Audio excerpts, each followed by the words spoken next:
The first thing Sandra Voss said to me, standing on my dead father's ranch road with a clipboard and a smile like a closed fist, was this. "This is a private lake amenity now, Mr. Boone. Your little ditch rights don't apply here." She said it the way you tell a child the swing set was broken, like the fact needed no proof. Behind her, 30 feet of century-old irrigation canal, the canal my grandfather dug by hand in 1912, sat filled in with crushed granite and stamped concrete, curving off toward a man-made lake that didn't exist 18 months ago. 40 lots were about to close around that lake, $6.4 million in lakefront premium pricing, according to the marketing packet later found in her Range Rover. $480,000 in cash in a manila envelope was the number nobody was supposed to see. And under all of it, one number that mattered more than any of the others: 1912. The year my family's water right was adjudicated senior to every single thing Sandra Voss had ever built. By the time this was over, she'd forfeit $6,880,000, face a courtroom full of her own homeowners, and watch her lake turn into cracked mud with 3 pontoon boats stuck in it like beached whales. And almost none of that started with water rights. It started with her deciding an old man in a pickup truck didn't matter. She had no idea what I held in a fireproof box in my closet. She thought she was fighting a rancher over a ditch. She didn't know I held the one signature that decided whether her lake existed at all. I'm Walter Boone. Everybody calls me Walt. I'm 67 years old, and 11 months ago, I was still in dress blues, 29 years in the Navy's Civil Engineer Corps, the last 8 of them running water and wastewater systems for a base in San Diego. I know pipe. I know pressure. I know what happens when you starve a system of water and call it progress. I came home to bury my father and found out somebody had already buried my family's canal. This is the story of what happens when a woman with a clipboard decides an old rancher's paperwork doesn't matter and finds out, in front of the whole county, exactly how wrong she was. My family's place sits on 62 acres outside a town in the Texas Hill Country I won't bother naming, because half of you have got a version of this town 15 minutes from where you're sitting right now. My grandfather, Elias Boone, staked the claim in 1911 and dug the headgate and lateral canal by hand and by mule in 1912, off a spring-fed creek that the county watermaster adjudicated to him, with a priority date that beats every other right on that creek by 4 decades. Texas Water Code, first in time is first in right. Elias didn't finish high school. He knew that piece of paper better than his own signature. The ranch house still has his kitchen table in it, oak, hand-planed, built the same year as the canal. 1899 he bought the lumber, 1912 he finally had time to build it once the water started running. There's a burn mark on the corner where my grandmother set down a cast iron skillet too hot in 1938 and never apologized for it. 3 generations are buried on a rise behind the barn. Elias, my grandmother Opal, my father Thomas, dead 11 months now of a heart that finally gave out the same season he was fighting a $900 HOA fine for a fence line nobody could actually locate on paper. I grew up on that ranch smelling 2 things every summer morning: cut hay and diesel. My father ran cattle right up until his lungs and his knees quit letting him.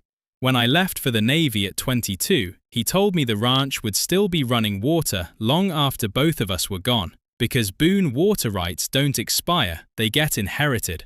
He was right about that. He just didn't live to see somebody try to steal them out from under a fresh grave. I came home to find the canal gone, not dry, gone, filled, graded, sodded over, with a paver walking path laid on top of it, curving down to an 11-acre lake that the Willow Creek Homeowners Association had built for its brand new phase of lakefront lots. My cattle had no water. My spring allotment, the water Elias fought for and my father defended for 60 years, was rerouted through a decorative spillway feeding somebody's fountain feature. Sandra Voss is 54 years old, president of the Willow Creek Homeowners Association Board. and, as I'd later learn from county filings, a silent partner with a 15% equity stake in the development company that platted those 40 lakefront lots. She drives a white Range Rover with a vanity plate that says Lake Life. She wears the kind of tailored blazer that costs more than my truck's last transmission job, and she carries a clipboard everywhere like it's a badge. That first day, standing on the paver path where my canal used to run, she looked at my boots, my faded Navy Civil Engineer Corps cap, and my 20-year-old Ford, and she made a decision about who I was and what I could do about any of this. She was wrong on every count. I just didn't correct her. Yet. I just stood there that first morning with my hat in my hand, doing what 29 years in uniform teaches a man to do when he's outranked on paper, but not in fact. I listened. I let her talk. The association acquired an easement, Sandra said, tapping her clipboard like it was scripture. Your father signed off on the Phase 2 amenity plan. It's all documented. My father's been dead 11 months, I said. You want to show me that signature? Something moved behind her eyes, quick, gone just as fast. I'd have to pull the file. Behind her, an inspector from the county, a young man named Rios, hired by the HOA's engineering contractor to sign off on the grading, was measuring the paver path with a wheel, not looking at either of us. A couple of neighbors had drifted over from the cul-de-sac, coffee mugs in hand, the way people do when they smell a fight starting 2 lots down. One of them was Harold Denny, 81, retired Army, oxygen line running from a portable tank to his nose, standing at the edge of his driveway because walking any farther cost him breath he didn't have to spare. They took my drainage easement too, Walt, Harold called over, voice thin and rattling. Told me it was for the community good. Fined me $400 for objecting at the meeting. Sandra's smile didn't crack, but her voice sharpened. Mr. Denny's situation is being handled through proper channels. Proper channels, Harold muttered, loud enough for me to hear, not loud enough for her to acknowledge. He wheeled his tank back toward his porch, shoulders bent, beaten down in a way that made something old and quiet in my chest go hard and still. I filed that.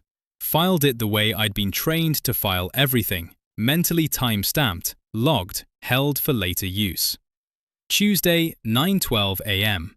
Sandra Voss, on record, claiming a signed easement from a dead man.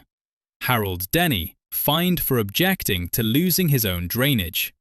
I didn't argue with her there on the path. I didn't raise my voice.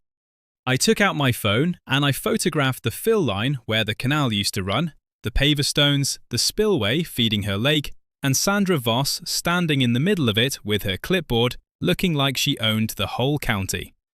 You have a nice day, Mr. Boone, she said, already walking back to the Range Rover. You too, Mrs. Voss, I said. Real nice. I meant it more than she understood, because I already knew something she didn't. I just needed the paperwork to catch up to what I remembered from being 12 years old, watching my father unlock a fireproof box in the hall closet and show me a decree with a date on it that beat everything she thought she owned. The notice came 6 days later, Tuesday, 2:47 p.m., taped to my front door in a plastic sleeve like a parking ticket, except parking tickets don't usually run to 4 pages. Notice of violation and lien, the header read, Willow Creek Homeowners Association. And under it a fine schedule that started at $900 for unauthorized water diversion structures and climbed by $200 a day until I complied. I read it standing in my own driveway, the smell of dust and diesel off my truck still in my nose, and I laughed once, short and hard, because the unauthorized diversion structure they meant was the head gate my grandfather built in 1912.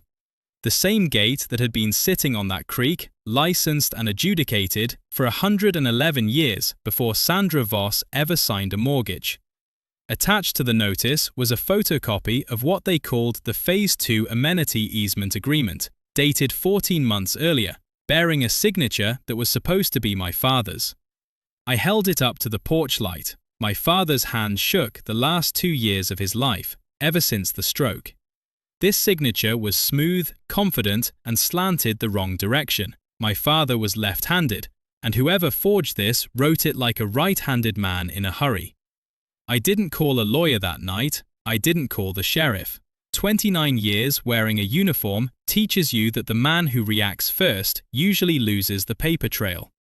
I got out a legal pad, wrote the date and the time, Tuesday, 2:47 p.m., photographed the notice front and back, photographed the forged signature next to a real one of my father's from a 2019 property tax form I still had in his filing cabinet, and I mailed myself a copy of everything, certified, return receipt requested, postmarked that same evening.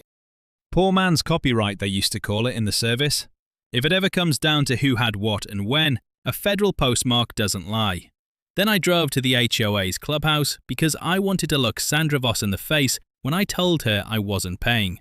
She was in the little office behind the fitness room, air conditioning cranked cold enough to keep the flower arrangement on her desk from wilting, a Lakeview rendering of Phase 3 pinned to a corkboard behind her like a trophy.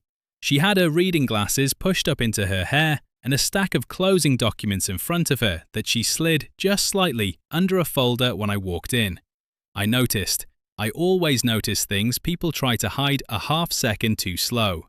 "Mr. Boone, I assume you got our notice?" "I got a forgery," I said, and set the two signatures on her desk side by side. My father's real one and the smooth, right-handed fake. My father's been dead 11 months. He was left-handed. Whoever wrote this wasn't. For 1 second, 1 single second, something flickered across her face that wasn't confidence. Then it closed up again, fast, professional, the way a bank teller's face closes when the till comes up short and she's already decided to blame the last customer.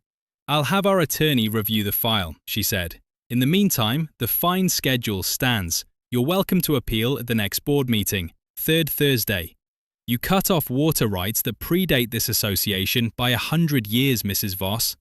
And you're welcome to prove that," she said, and smiled the closed fist smile again. "At the next board meeting, 3rd Thursday. I didn't argue. I didn't raise my voice. I picked up both signatures, put them back in the folder I'd brought, and said, 3rd Thursday, I'll be there. Here's what most homeowners don't know, and what Sandra Voss was counting on me not knowing either. An HOA lien filed on a forged document isn't just unenforceable, it's a felony offense under Texas Penal Code Section 32.21. Forgery, and filing a fraudulent lien against real property carries its own separate criminal exposure under Texas Government Code Section 51.901. Most people, faced with a 4-page notice full of legal language and a fine that grows every day, panic and pay. That panic is the entire business model. I wasn't panicking, I was building a file.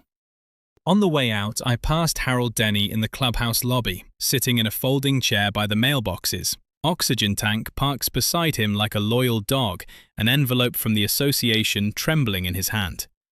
"They're raising my fine to $600, he said, without looking up. "Said if I don't pay by the 15th, they'll put a lien on the house. 41 years I've lived on that lot, Walt. Fought in Vietnam for less trouble than this." "Don't pay it yet," I said. "Don't sign anything. Can you get me a copy of that notice?" He looked up at me then, eyes wet and tired in a way that had nothing to do with the oxygen. "You gonna fight them?" "I'm gonna find out exactly what they're standing on," I said. "And then, yeah, I'm gonna fight them." That was the moment the whole thing stopped being about my canal. I spent the next 9 days at the county courthouse, in the Watermaster's records office, and at the recorder's office downtown, pulling every document with the word Willow Creek on it. I'd done enough contract review in the Navy to know how to read a filing the way most people read a grocery list, fast, and looking for the item that doesn't belong. The water right itself was easy. Adjudicated water right number 4471, certified filing dated April 1912, priority senior to every other appropriation on Cypress Fork Creek, held continuously by the Boone family, transferred by inheritance in 1971, and again 11 months ago through my father's estate directly to me. Texas Water Code Section 11.027, a senior appropriator's priority holds regardless of who's downstream, regardless of what anybody builds on top of it. The headgate structure itself, the one holding back and releasing flow into both my old canal and, as of 18 months ago, the association's decorative spillway, sat on land that never left Boone ownership. My grandfather deeded the gate parcel to himself in 1912, a quarter-acre nobody in 100 years had bothered to survey out separately, because nobody in 100 years had needed to. Sandra Voss's engineers had run a new pipe off an existing structure sitting on somebody else's quarter-acre and never once checked who owned it. That was the small shield. 90 years of nobody enforcing anything meant her HOA's amenity plan carried zero standing to touch that gate, and any covenant her board tried to invoke against me was worthless because my father, the real one, left hand and all, had never signed the Phase 2 covenant amendment that supposedly bound my property to the association's rules in the first place. I found the recorded amendment. I found the signature page. No Boone signature anywhere on it. They'd simply assumed a rancher living alone wouldn't check. The big shield, the one that actually mattered, came 4 days later in a box of my father's papers I hadn't gone through yet, sitting in the hall closet exactly where he'd shown it to me when I was 12. A fireproof lockbox, county watermaster seal on the decree inside, and clipped to it, in my father's shaking handwriting from maybe 2 years before he died. Walt, the gate is ours. Don't ever let anybody tell you different. The decree confirmed what the courthouse records already told me, but it was the second document in that box that turned my stomach cold. A letter from a regional engineering firm dated the year before my father died, addressed to the Willow Creek Development Group, describing headgate modification options to redirect Cypress Fork Creek flow into a planned amenity lake, with my father's name listed as a cooperating landowner, a designation he never agreed to and, given the date on the stroke that took half his mobility that same spring, almost certainly never even understood. They'd been planning this for 2 years, before he died, while he was sick. I sat at that oak table my grandfather built in 1912, the burn mark from my grandmother's skillet under my elbow, and I went through the rest of the box, and then through public records on the development company, and the picture that came together wasn't a homeowner's dispute anymore. It was a business plan. 40 lots in Phase 3, replatted from standard interior lots to premium lakefront at price increases averaging $160,000 a lot. $6.4 million in additional revenue, all of it contingent on that lake holding water year-round. Water it could only hold by permanently rerouting Cypress Fork Creek through my family's canal and my family's headgate. County filings showed Sandra Voss held a 15% silent equity position in the development entity behind Phase 3, structured through a holding company with her sister's maiden name on the paperwork instead of her own. And in a supplemental disclosure buried in a settlement file from an unrelated fence dispute 2 years earlier, the kind of document nobody reads except somebody looking for exactly this, a reference to a $480,000 consulting payment, cash, routed from the developer to Voss Property Consulting LLC upon final plat approval of Phase 3. She hadn't just cut off an old rancher's water because she thought he wouldn't notice. She'd built a $6 million sales pitch on top of a creek she didn't own, using a forged signature from a dying man. And she was about to close 40 sales on a lake that legally could not exist without my grandfather's water right.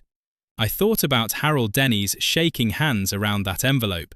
I thought about my father's real signature, left-handed and unsteady, nowhere on any document that mattered to her. I closed the lockbox, and for the first time since I'd come home to bury my father, I felt something other than grief sitting at that table. I felt patient, because I now knew exactly what I was holding and exactly how long I intended to wait before I showed it to her. Here's where it gets interesting, because up to that point, Sandra Voss thought she was fighting an old man with a grudge and a stack of paper. What she didn't know was that I'd already filed a formal Notice of Priority Call with the County Watermaster's Office, invoking my 1912 right under Texas Water Code Section 11.027 and requesting a curtailment hearing before the district's water board. That filing takes 30 days to schedule. I had 30 days to build a case so clean that nobody, not even her attorney, could argue it in front of a judge and win. She didn't wait 30 days. The first sign came on a Thursday morning, Harold Denny's mail again, this time not a fine, but a formal notice of intent to foreclose the HOA's lien on his property, the $400 from the fence dispute, now compounded with late fees and legal costs, into $3,120, due in full within 15 days, or the association would refer the matter to a collections attorney with authority to force a sale. Harold called me from his kitchen phone, voice shaking worse than the oxygen alone could explain. 41 years, Walt, he said. I paid this house off in 1994. They can't just take it over a fence. They can't, I said, but they'll try, because they're betting you won't fight back. Don't sign anything, don't call them, send me the notice. I drove over that afternoon and sat with him at his kitchen table, oxygen line humming, and I read through the lien filing line by line. The fence violation itself was legitimate on paper, a real covenant, a real inch over the setback fence post from 2019, but the escalation to a forced sale referral for a $3,000 debt against a paid-off house was not just aggressive, it was a textbook violation of Texas Property Code Section 209.0092, which caps an association's ability to foreclose a lien based solely on fines, as opposed to unpaid assessments, and requires a judicial foreclosure process Sandra's collections letter conveniently never mentioned. She was threatening an 81-year-old veteran with the loss of his home, using a threat that wasn't even legally available to her. I photographed the letter, I logged the date, I added it to the file. 2 days later, Wednesday, 6:15 in the evening, my own trail camera on the fence line above the head gate caught the thing that changed everything. I'd mounted that camera 8 days earlier, right after the forged easement notice, because 29 years of dealing with contractors and inspectors teaches you that people who cut corners on paper eventually cut corners in person too. The footage showed a pickup truck backing up to the gate structure, 2 men in Willow Creek Development polo shirts getting out with a bolt cutter and a battery drill, and Sandra Voss herself, in slacks and a blazer, standing at the edge of the frame directing them with her hand, pointing at the padlock I'd installed on the headgate control wheel 11 days earlier. A padlock, I should mention, on a structure sitting entirely on land my family had owned outright since 1912, land that had never once been part of any HOA plat. The men cut the lock. Sandra Voss reached in herself and cranked the control wheel 3 full turns, opening the gate wider, redirecting more flow toward her spillway, toward her lake, toward the closings scheduled to start in 11 days. The whole thing took 90 seconds. It was also, on video, with timestamp, 3 separate felonies rolled into one. Criminal mischief under Texas Penal Code Section 28.03 for the destroyed lock, criminal trespass under Texas Penal Code Section 30.05 for entering fenced property she had no easement or ownership claim to, and unauthorized diversion of water under Texas Water Code Section 11.081, tampering with an adjudicated accurator's control structure without authorization. I did not confront her. I did not even let her know the camera existed. I sat in my kitchen that night, my father's kitchen, at the table my grandfather built, and I watched that 90 seconds of footage 9 times, and something in me went very quiet and very cold. That was also the night I had my one moment of doubt. I'd been in the Navy long enough to know the difference between justice and revenge, and lying awake at 2 a.m. with that footage still glowing on my laptop screen, I wasn't entirely sure which one I was building. My father never sued anybody in his life. He believed a man's word and a man's deed carried more weight than a courtroom. but my father was also dead 11 months, buried on that rise behind the barn next to his own father and mother, and the woman on that video had used his name, his forged signature, his failing hand to steal from him while he was too sick to know it was happening. I thought about Harold Denny's shaking hands. I thought about cattle standing at a dry stock tank in July heat. Somewhere around 3 in the morning, I stopped asking myself whether I had the right to do what I was about to do, and started asking myself only whether I could prove it, cleanly, in front of people who couldn't look away. By morning, I had my answer. Proof wasn't revenge. Proof was just proof. What I did with it after, that would be the county's decision, not mine. I called the sheriff's department first thing and filed a criminal complaint, attaching the trail camera footage, time-stamped and unaltered, backed up in 3 separate places, including a certified mail package to myself. A deputy named Fuentes came out, watched the footage twice, and told me, flatly, that this was enough for an arrest warrant application on its own, but that he'd want it corroborated with the watermaster's office before they moved, since the water rights question would otherwise turn into he said, she said in front of a defense attorney. That suited me fine. I wanted this to happen in exactly the order the law preferred, not the order that satisfied my temper. Then I did the quiet part. I filed a formal request with the county watermaster's office to expedite my curtailment hearing, citing the trail camera footage as evidence of an ongoing, unauthorized diversion actively damaging a senior water right in real time. I requested that the hearing be public, on the record, with the watermaster present in person rather than by teleconference. I requested that a sheriff's deputy attend as an observer given the pending criminal complaint.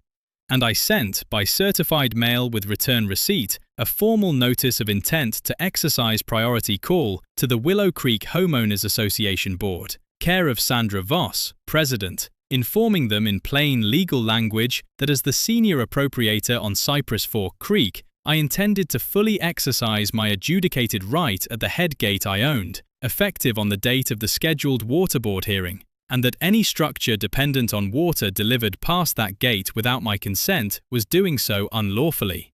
I made sure that notice arrived 4 days before her Phase 3 closings were scheduled to begin.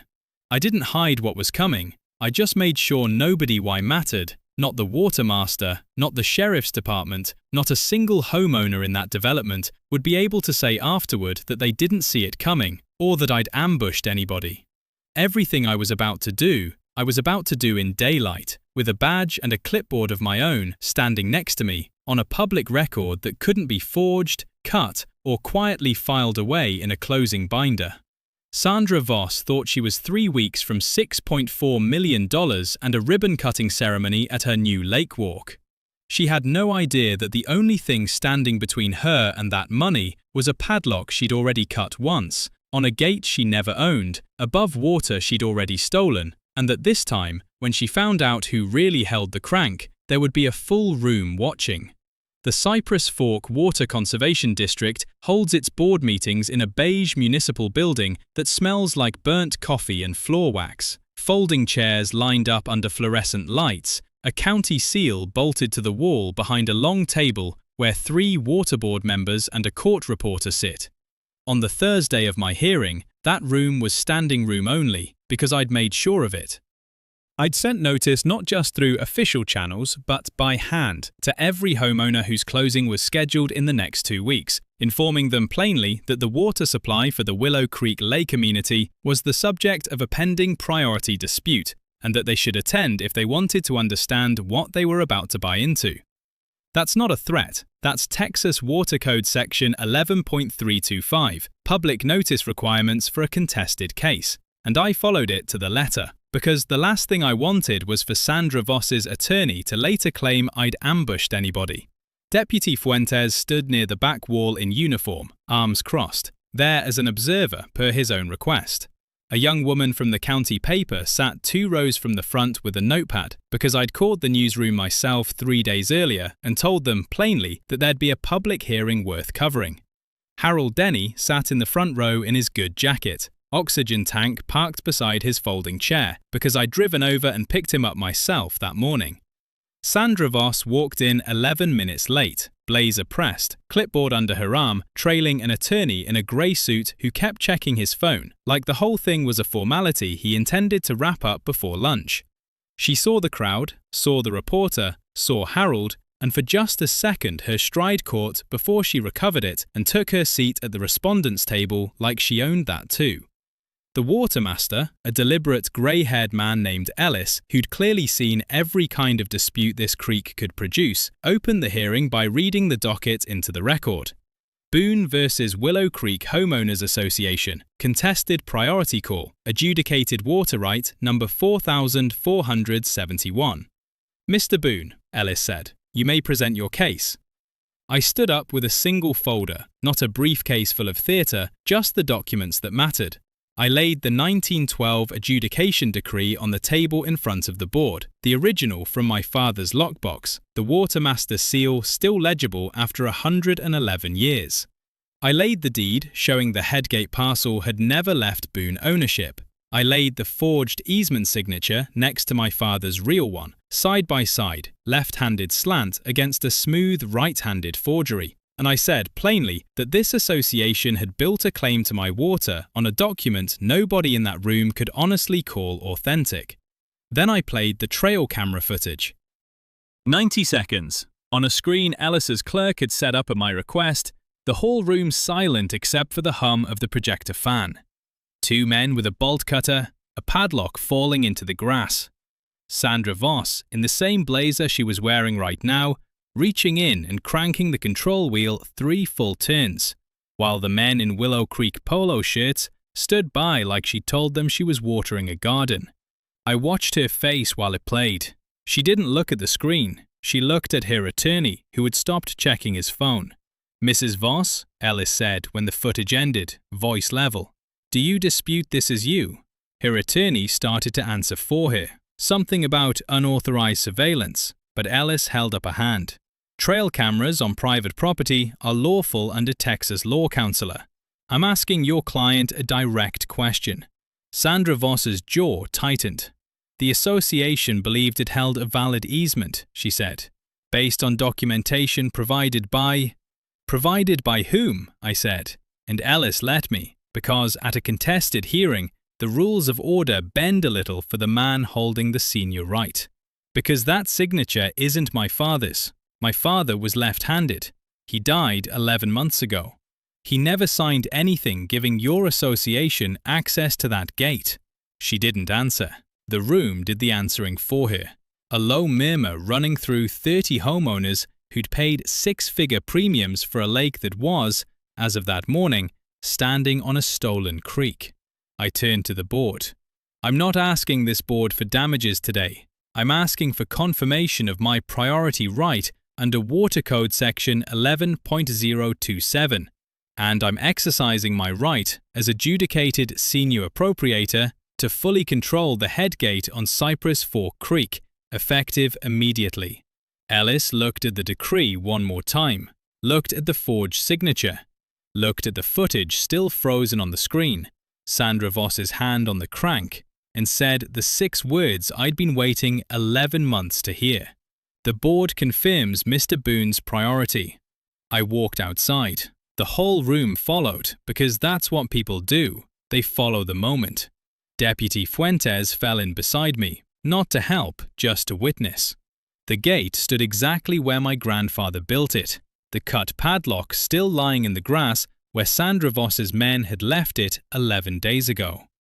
I'd bought a new lock, county permitted, watermaster's office notified in writing, everything filed exactly the way the law required.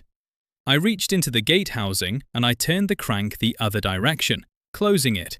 Slow, 4 full turns, cutting the flow that had been feeding the Willow Creek Lake for 18 months. It didn't happen instantly. Water doesn't work like a light switch. But by the time the crowd had walked the quarter mile down to the amenity lake, the intake channel was already running dry, the spillway reduced to a trickle, and within 2 days, I checked back myself, that 11-acre lake had dropped 4 feet, exposing a mudflat where 3 homeowners' pontoon boats sat stranded on cracking grey silt. Exactly the picture that ended up on the front page of the county paper under the headline, "The Lake That Wasn't Theirs." Deputy Fuentes made the arrest that same afternoon, right there in the parking lot of the Conservation District building, in front of the reporter and half of Willow Creek Phase 3.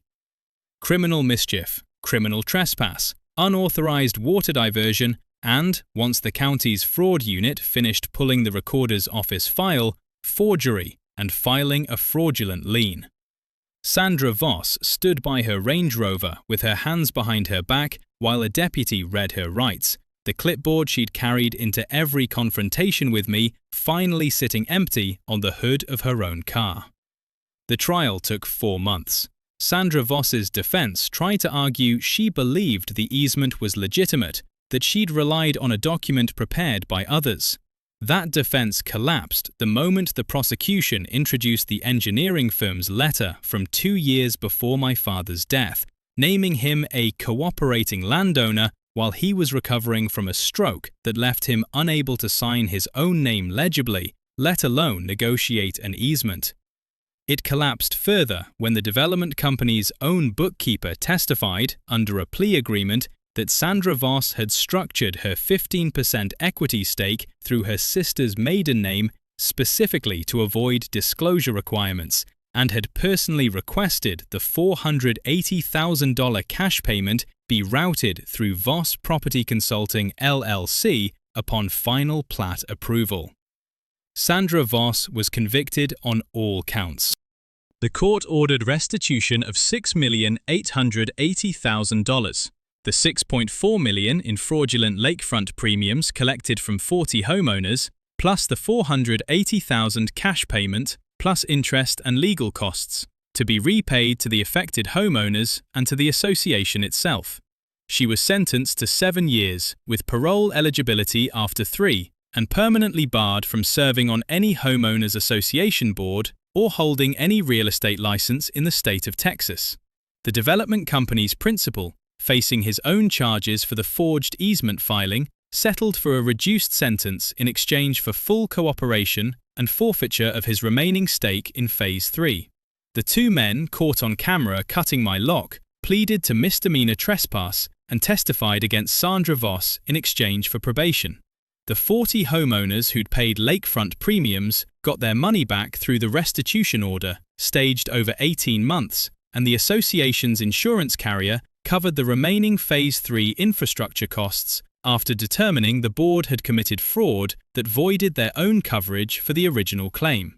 At the emergency association meeting held 6 weeks after the arrest, the homeowners voted, nearly unanimously, to install a new board president, Harold Denny, 78 years old, 41 years a resident, his lien reversed, his fine refunded with interest, an oxygen tank rolling along beside him as he was sworn in to the seat Sandra Voss had used to threaten his home. I stood at the back of that meeting and watched him shake hands with people who, 8 months earlier, had crossed the street to avoid him because he was the difficult old man who complained too much. Funny how that works. The man they called difficult was the only one on that board who ever told them the truth.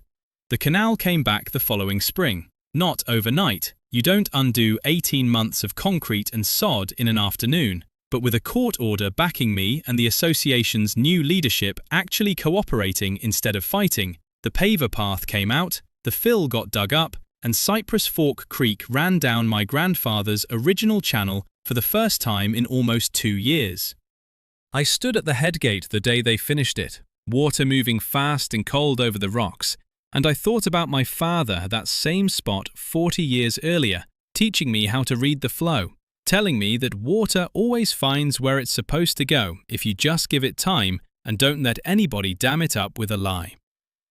I had cattle drinking from a full stock tank again by June.